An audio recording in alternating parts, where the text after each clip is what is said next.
A Turquia de hoje é uma fascinante mistura de grandes e agitadas cidades e áreas agrícolas férteis e ricas, onde as uvas crescem sob o céu azul. Seu povo é trabalhador e receptivo aos estrangeiros. Os turistas vêm aqui para conhecerem cidades da história bíblica ou para percorrerem locais que um dia dominaram a paisagem da antiga Anatólia.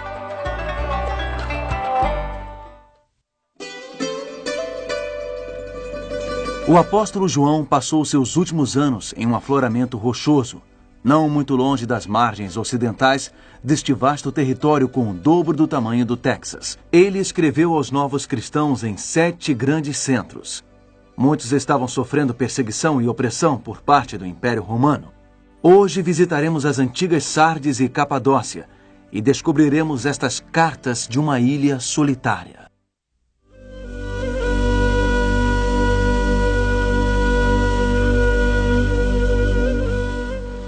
Esta é a Capadócia, famosa por suas formações geológicas sem igual. Esta paisagem de conto de fadas na Turquia Central inspirou mitos e lendas durante séculos. É um lugar povoado pelas memórias da história, desde Alexandre o Grande aos sultões otomanos. É um lugar onde podemos imaginar dragões soprando fogo e viagens em tapetes mágicos. Estamos seguindo a trilha de uma carta enviada de uma ilha solitária no mar Egeu às 7 igrejas.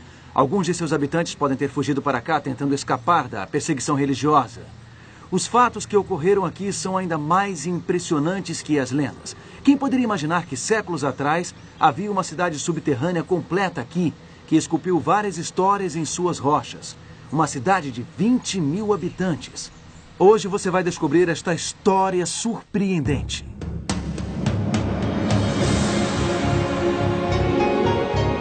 Ele permaneceu através dos tempos. O livro de Deus, a Bíblia. Indispensável em nosso mundo complexo. Está escrito, transmitindo esperança ao redor do mundo. Apresentado por Mark Finley. Hoje, uma mensagem aos mortos.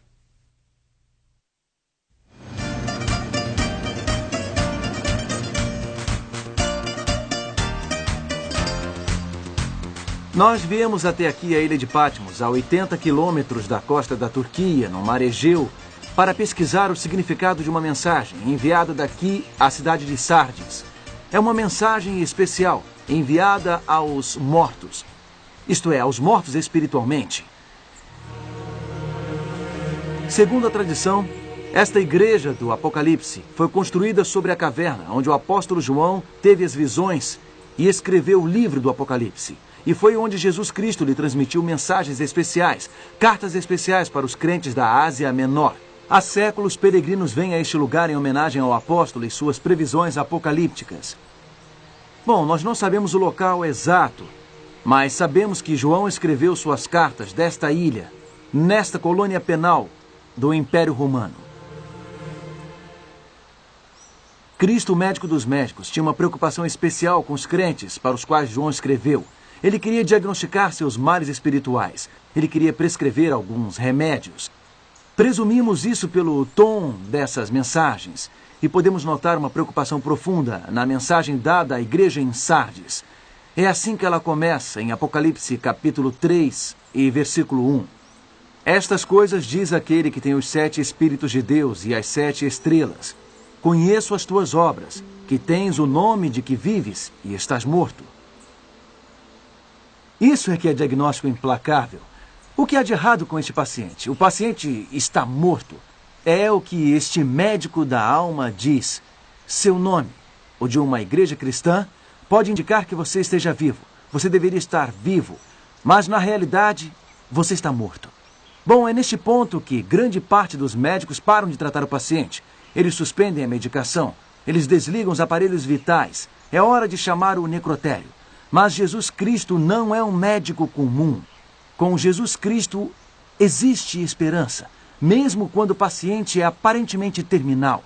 Jesus pode fazer alguma coisa, mesmo quando a situação parece sem solução.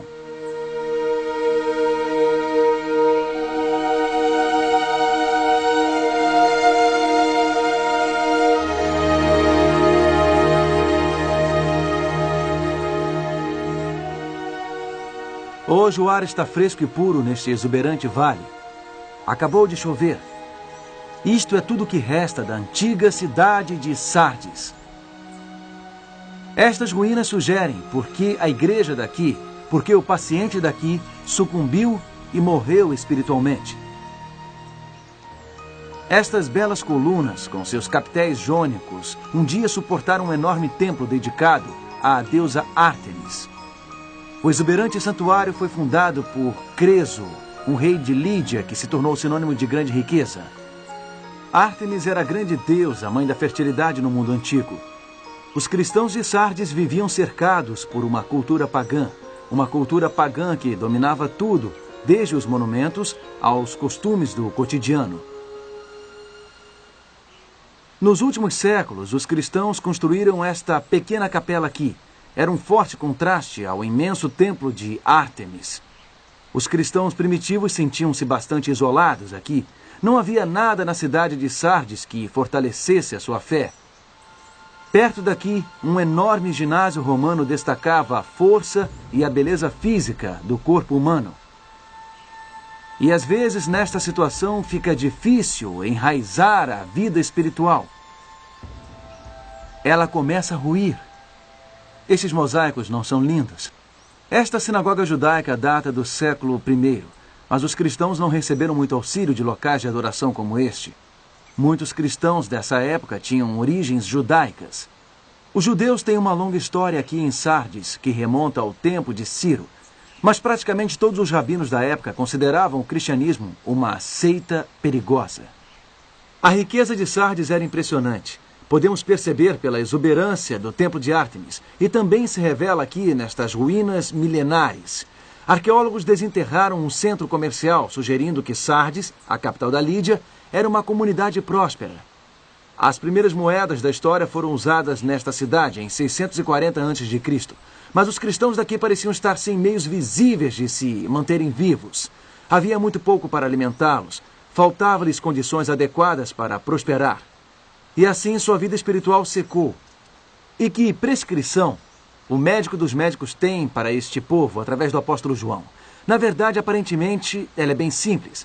Em Apocalipse capítulo 3 e versículo 2 diz: "Sê vigilante e consolida o resto que estava para morrer." Consolida o resto, as coisas que restam. Esta é a mensagem de Jesus Cristo ao povo daqui. Quando os crentes daqui olhavam em volta, tudo que viam eram coisas contra eles, oposição de todos os lados. Talvez você se encontre nessa mesma situação hoje. Você já chegou a um ponto em sua vida em que suas esperanças e sonhos morreram? Talvez se sinta assim agora. São os problemas: divórcio, a morte de um ente querido, a perda de um emprego. Tragédias ocorrem e a gente se sente morto. Nossa vida espiritual se esgota. Estamos prontos para desistir.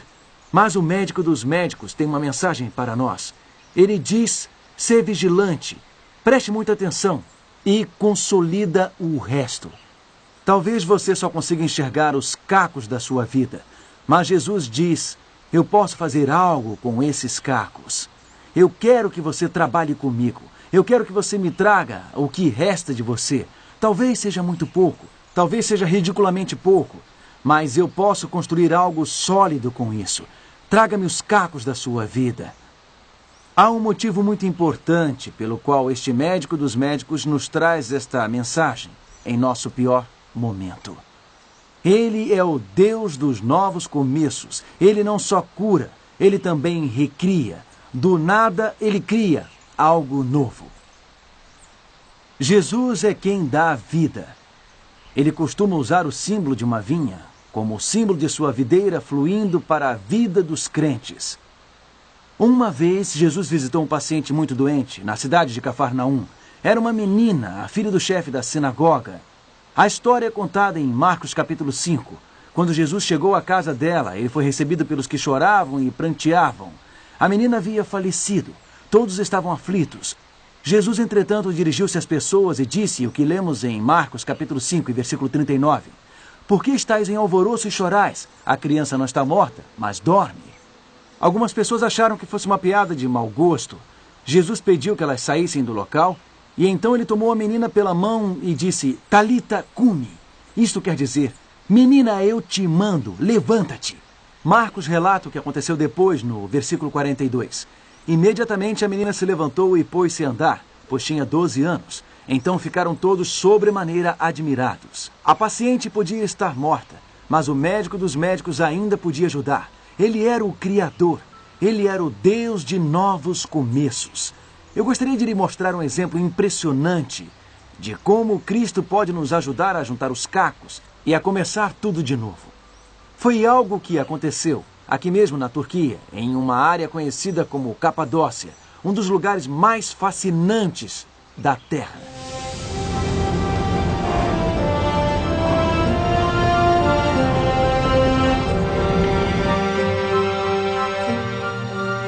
Esta incrível paisagem tem servido de abrigo natural ao longo dos séculos. As pessoas esculpiram casas e cidades subterrâneas nesta macia rocha vulcânica. Em vários momentos da história cristã, crentes foram conduzidos ao deserto por autoridades hostis.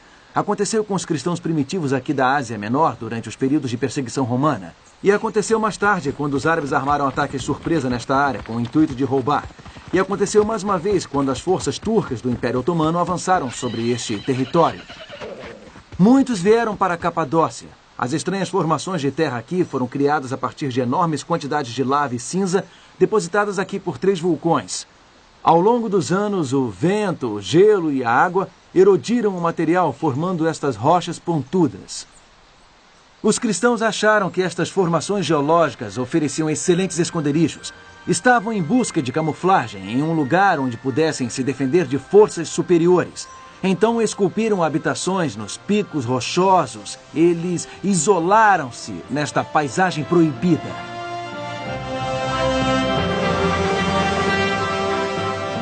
Mas que vista maravilhosa! Mas uma caverna talvez não seja a casa dos seus sonhos.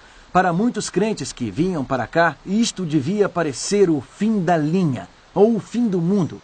Com certeza eles achavam que sua vida acabava aqui. Restava-lhes apenas alguns cacos de sua vida, pois trouxeram muito poucos para cá enquanto fugiam da perseguição. Em outras palavras, poderíamos pensar que este pequeno grupo de cristãos estava como morto. Bom, pense novamente. Os cristãos também conseguiram construir igrejas aqui em Capadócia. E veja só o que eles fizeram dentro delas.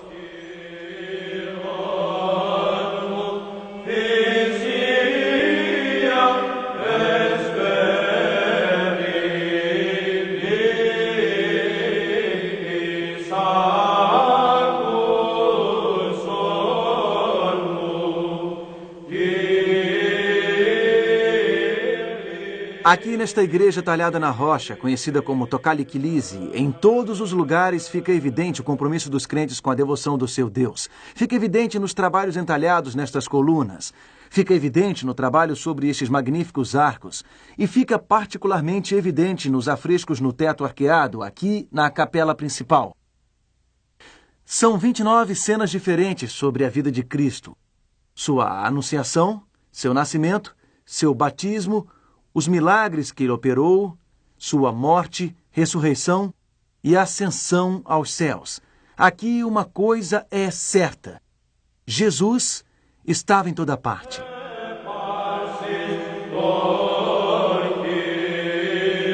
Eu estou em uma pequena capela chamada El Malik Lise. Ela é talhada em pedra e era o local de adoração dos cristãos primitivos. São tantas pinturas maravilhosas cobrindo essas paredes. Pinturas de patriarcas, profetas e anjos. Mas no centro de tudo isso, revelando a profundidade da fé destes primeiros crentes, está a cruz de Cristo. Por fora, estas igrejas no deserto podem parecer um monte de pedras inexpressivas.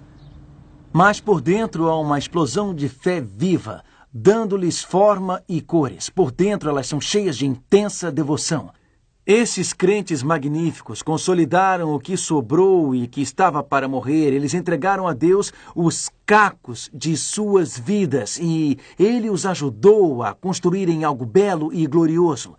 A igreja no deserto talvez aparentasse estar enterrada por fora, mas por dentro estava cheia de vida. O médico dos médicos estava operando aqui. Deixe-me contar uma outra coisa que o médico dos médicos prescreveu. É uma outra coisa na qual os crentes em Capadócia servem como exemplo.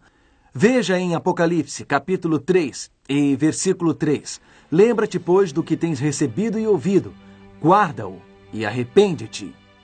O médico dos médicos pede aos que enfrentam a morte espiritual para lembrarem-se. Lembrarem-se das coisas maravilhosas que eles aprenderam sobre Deus.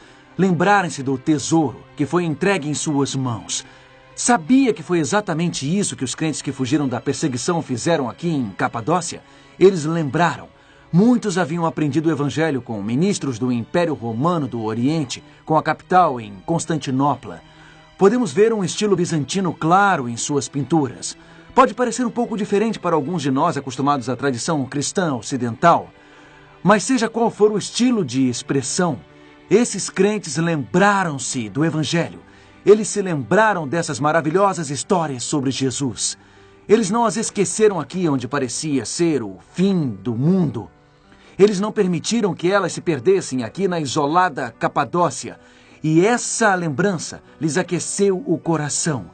Eles se lembraram e encheram suas igrejas com a face de Jesus. Eles também lembraram com símbolos. Aqui na igreja chamada Uzumlu Lise, várias videiras estão pintadas nas paredes do santuário. Do que os crentes estão lembrando? Estão lembrando deste versículo em João capítulo 15 e versículo 5. Jesus disse: Eu sou a videira, vós os ramos. Quem permanece em mim e eu nele, esse dá muito fruto, porque sem mim nada podeis fazer. Os crentes aqui lembraram-se de que poderiam ser enxertados em Jesus, a videira. Poderiam absorver o seu alimento espiritual, mesmo em lugares ameaçadores, mesmo em um ambiente hostil. O médico dos médicos podia sustentá-los. Amigo, quando a esperança já não existe, lembre-se. Quando sentir-se espiritualmente morto, lembre-se. Lembre-se do que Deus fez por você no passado. Lembre-se do que lhe foi dado. Lembre-se do que você ouviu. Jesus tem uma forma de criar algo glorioso a partir do que você se lembra.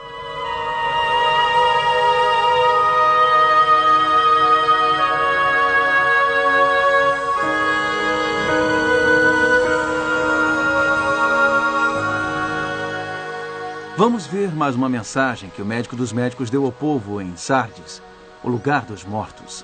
Podemos encontrar em Apocalipse capítulo 3, versículo 4 e 5. Tens, contudo, em Sardes umas poucas pessoas que não contaminaram as suas vestiduras e andarão de branco junto comigo, pois são dignas. O vencedor será assim vestido de vestiduras brancas. Confessarei o seu nome diante de meu Pai e diante dos seus anjos. Que palavra de encorajamento! Mesmo em um grupo que parecia morto, Jesus indica pessoas que viviam dignamente. Não contaminaram as suas vestiduras. Foi uma maneira de dizer que eles não desistiram, não abriram mão da sua fé. Jesus tomou como referência aquelas pessoas boas, aquelas pessoas que se mantiveram fiéis à palavra de Deus. E então ele prometeu maravilhas a todos que o seguiram. Jesus queria confessar diante de seu Pai Celestial o nome deles, dizer coisas boas sobre eles. Queria ouvir um vasto grupo de vencedores, fiéis à palavra de Deus. Depois, no livro de Apocalipse, lemos sobre a grande multidão vestida de branco. Este é o plano do médico dos médicos, que pede que entreguemos a ele os cacos de nossa vida. Este grande médico promete criar uma maravilhosa comunidade, uma comunidade bíblica a partir dos que se mantiveram firmes. É isso que ele faz.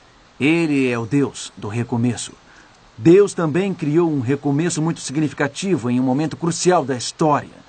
A igreja de Sardes também representa um período da história da igreja, no período da Reforma. Durante séculos e séculos em que a verdade de Deus foi reprimida, fiéis homens e mulheres de Deus ofereceram-se para defender a sua causa. A verdade que há muito se perdera de vista ao longo do tempo voltaria a brilhar. A verdade de Deus não seria esmagada para sempre. Deus levantou os reformistas. Os valdenses copiaram as escrituras à mão. De seus esconderijos nas montanhas no norte da Itália e sul da França, eles enviaram moças e rapazes por toda a Europa para transmitir a palavra de Deus. Na Tchecoslováquia, John Hus, junto com seu amigo Jerônimo, fizeram da obediência a Deus um lema. O reformista alemão Martinho Lutero retomou a verdade da salvação pela fé. John e Charlie Wesley iniciaram um despertar espiritual e poderoso na Inglaterra, enfatizando a santidade e o crescimento na graça. Durante este período da história da igreja, que podemos chamar de período de Sardes, durante a Reforma, nos anos de 1500 e 1600, as verdades bíblicas que estavam perdidas de vista foram retomadas. Verdades bíblicas como o batismo por imersão, a segunda vinda de Cristo e a obediência à lei de Deus foram abraçadas pelos cristãos de todas as partes leais à Bíblia. Deus criou um novo começo para a sua verdade.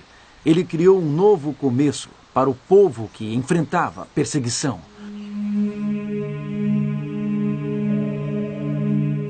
É uma cidade subterrânea incrível. Ela ocupa 5 quilômetros quadrados e era capaz de abrigar 20 mil pessoas. Era um esconderijo perfeito, a salvo dos soldados destruidores, a salvo do mundo secular acima. Era um abrigo para os refugiados cristãos na era bizantina.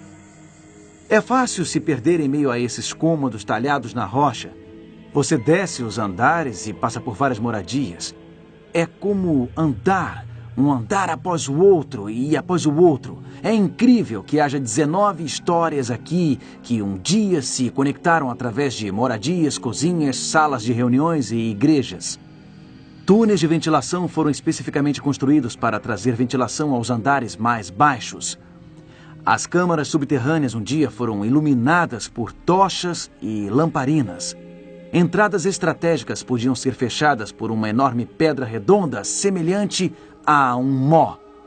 Ela era mantida em um nicho, onde podia ser rolada por uma passagem, isolando-os completamente dos ataques.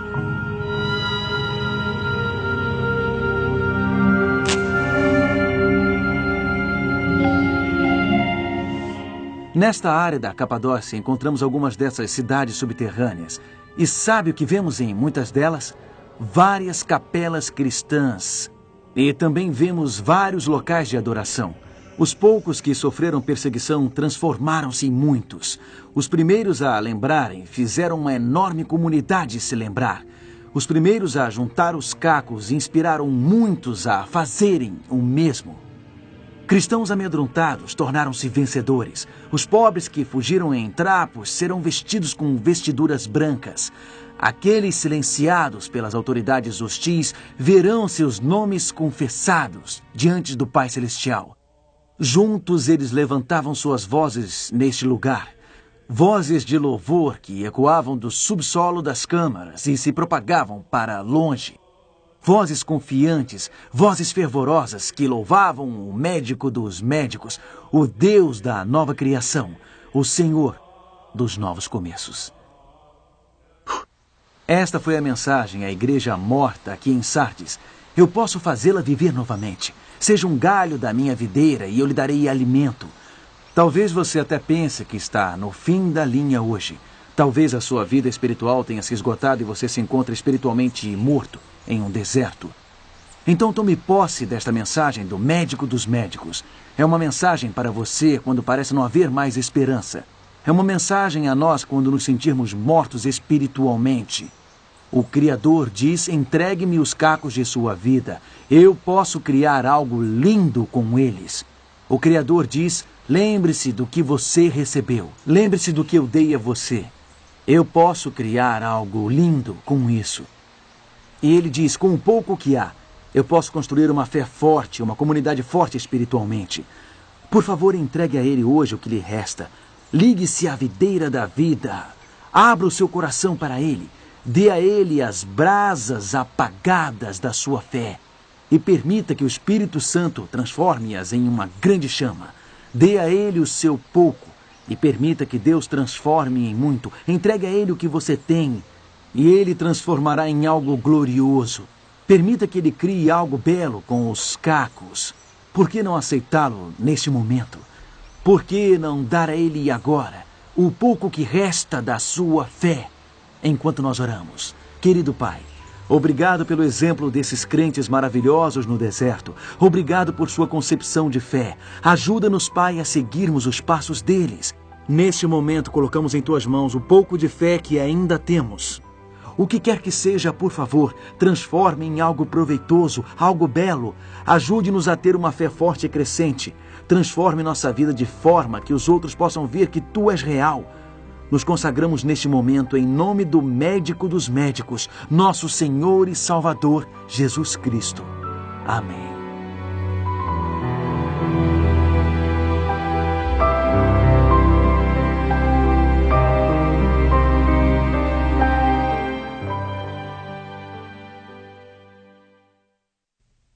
Obrigado por sua companhia em nossa jornada pelas 7 igrejas aqui em Sardes. Semana que vem viajaremos a Filadélfia, onde descobriremos o significado do amor cristão. Até a semana que vem, e lembre-se, está escrito: nem só de pão viverá o homem, mas de toda a palavra que sai da boca de Deus.